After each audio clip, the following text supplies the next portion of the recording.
Especial para todos los hermanos de la Iglesia Pentecostal Unida de Colombia. Yo soy el hermano Nelson Bambagüe de aquí, de la hermosa ciudad de Armenia. Vamos a predicar hoy un tema muy bonito y vamos a mirar que Jesús es Dios. Aleluya, gloria al nombre de Jesús. Vamos a leer la Biblia en Colosenses capítulo 2, versículo 9.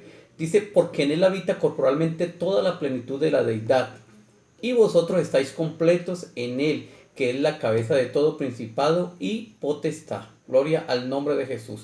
Bueno, vamos a empezar haciendo una introducción y yo preguntaría hoy a todos los que puedan mirar este video, ¿cuántas iglesias hay? Esa pregunta surge a veces en nuestra mente, a las personas, a los amigos e incluso a los mismos hermanos. Y yo hoy les digo que solamente hay dos iglesias, la verdadera y la falsa. Vamos a mirar 4 fundamentos para que entendamos cuál es la iglesia verdadera. Primer fundamento es quién la fundó. Segundo, la fecha de fundación. Tercero, el lugar. Y cuarto, la doctrina. ¿Quién fundó la iglesia? La fundó Jesús.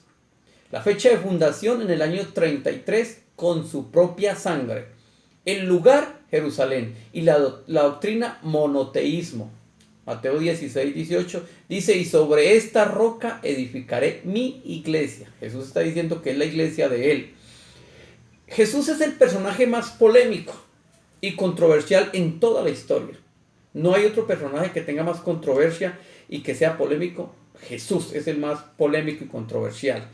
Se han levantado personas que dan opiniones de él, incluso periodistas se atreven a escribir, grandes personajes, unas acertadas, otras medio acertadas y otras desfasadas. Todas las tradiciones filosóficas, el problema se llama Jesús para todas las tradiciones filosóficas. ¿Por qué? Porque la Biblia con Génesis 1:1, en el principio Dios creó los cielos y la tierra, con ese solo versículo tumbó todas las filosofías humanas, las tumba con ese solo versículo. Después hablaremos de ello. Pero para todas las tradiciones filosóficas Jesús es el problema. Cuando Jesús les dijo allá, cuando Él se manifestó acá en carne y Él les dijo que era Dios, lo iban a apedrear. Juan 10, 30 al 33 dice, yo y el Padre uno somos. Él les dijo así, los frenteó a todos los judíos. Dijo, yo y el Padre uno somos. Entonces los judíos volvieron a tomar piedras para apedrearles. Jesús le respondió, muchas buenas obras os he mostrado de mi Padre. ¿Por cuál de ellas me queréis apedrear? Le respondieron los judíos diciendo, por buena obra no te apedreamos, sino por la blasfemia, porque tú siendo hombre te haces Dios. Jesús les dijo que era Dios. Pero los judíos dicen, bueno, pero tú eres hombre y te haces Dios. Y eso es lo que le molesta a muchas religiones, a muchas sectas religiosas, a muchas filosofías humanas como la Trinidad. Les molesta que uno les diga que Jesús es Dios. Jesús es el gran problema para las religiones. Por eso nosotros no predicamos religión, predicamos a Jesucristo, porque Él es el camino, la verdad y la vida. Pero cuando uno le dice a alguien de otra religión que Jesús es Dios, viene la problemática. Y así le pasó en esa historia a Jesús allá en Juan 10, 30 al 33. Él les dijo que era Dios y lo iban a apedrear. Le dijeron que estaba blasfemando. En 1 Corintios 1:21 dice, pues ya que la sabiduría de Dios, el mundo no conoció a Dios mediante la sabiduría. Agradó a Dios salvar a los creyentes por la locura de la predicación. Nosotros predicamos este evangelio y a pesar de que sea locura para muchos, lo único que va a salvar al ser humano es la predicación del evangelio. El evangelio, porque el evangelio es el mismo Jesús.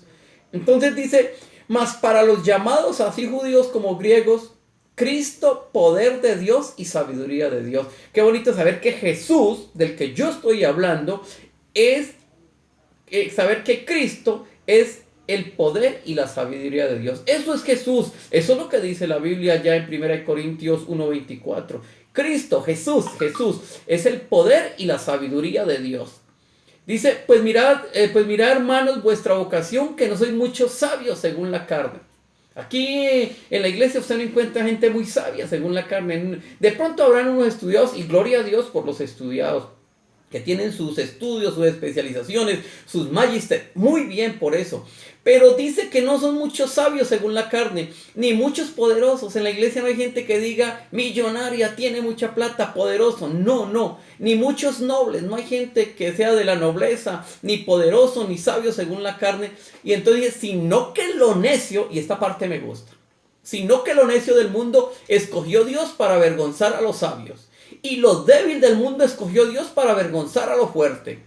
A mí me escogió, yo era un necio, era un débil, pero Dios me escogió a mí para avergonzar a los sabios. Y lo débil del mundo escogió Dios para avergonzar a lo fuerte. Por eso, mi hermano, si de pronto usted no tiene mucho estudio, el estudio es muy importante, pero si usted no tiene de pronto mucho estudio, recuerde que este evangelio no es de estudios, no. A lo necio del mundo escogió Dios para avergonzar a los sabios.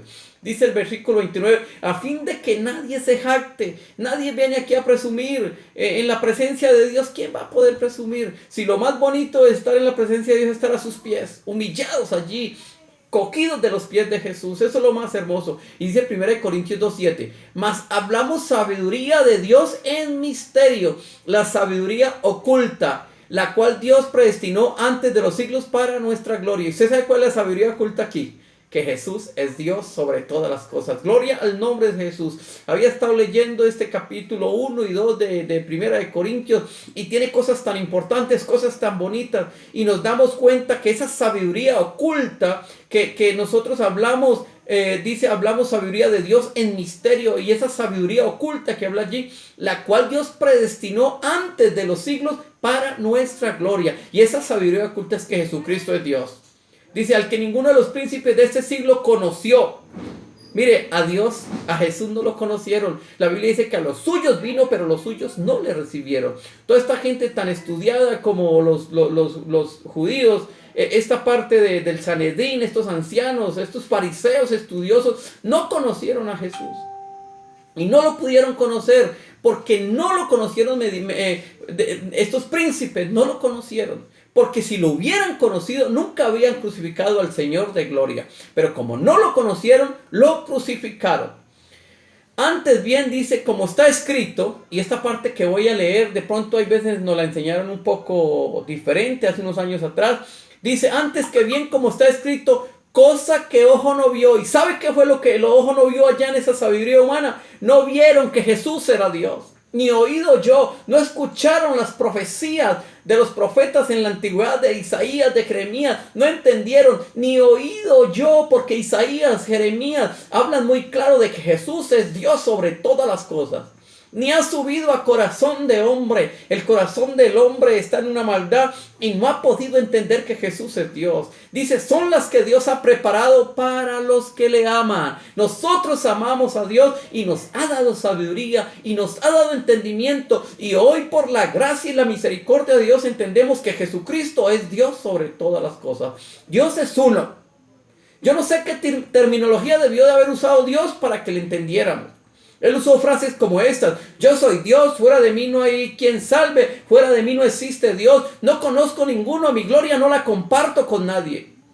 Mire, le vamos a preguntar rápidamente a algunos escritores de la Biblia. Vamos a preguntarle a Moisés, ¿cuántos dioses hay? Moisés, ¿cuántos dioses hay? ¿Sabe qué nos dice Moisés en Deuteronomios 4:39? Aprende pues hoy y reflexiona en tu corazón que Jehová es Dios, arriba en el cielo y abajo en la tierra, y no hay otro. Vamos a preguntarle a David: David, ¿cuántos dioses hay? ¿Sabe qué contestaría David? Segunda de Samuel 7:22. Por tanto, tú te has engrandecido, Jehová Dios, por cuanto no hay otro como tú, ni hay Dios fuera de ti, conforme a todo lo que hemos oído con nuestros oídos.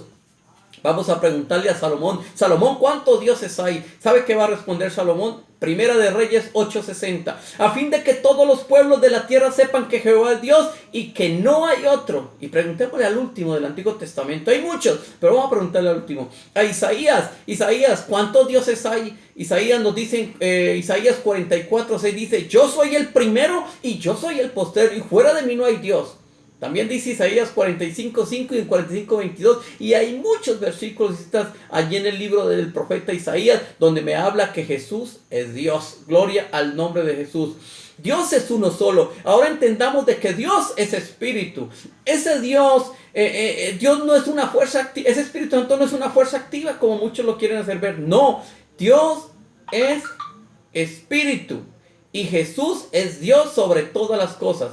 En Hechos 5:3, ahí está, y el contexto está en el verso 4, dice: Dios es igual al Espíritu Santo, es el mismo. Y Juan 4:24, Dios es espíritu. O sea que Dios es uno solo y que Dios es espíritu. No es correcto decir Dios existe, Dios no existe, Dios es. Usted y yo existimos, tenemos un principio y tenemos un fin, pero Dios no tiene principio, no tiene fin, o sea que Dios no lo ha creado nadie, todo lo que existe Él lo ha creado. Entonces entendamos eso, Dios es eterno, por eso Dios dijo, yo soy el que soy. Un espíritu es invisible, es indivisible, es indescriptible, es insubordinado, no está sujeto a nadie, es insondable, Él lo llena todo con su presencia.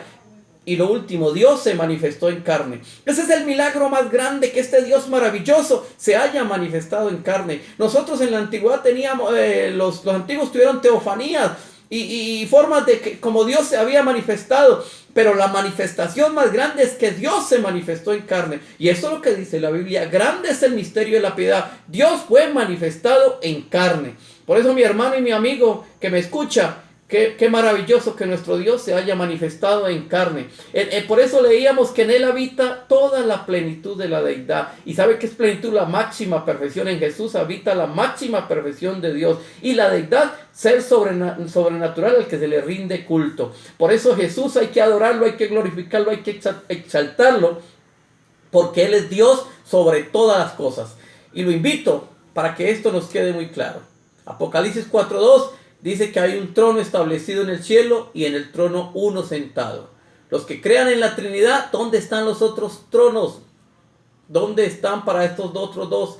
Los otros dos no existen. Existe en la filosofía del hombre, en la mente hueca de las personas que no han recibido esta revelación. Y gracias doy a Dios porque me ha revelado que Jesús es Dios sobre todas las cosas. Dios les bendiga.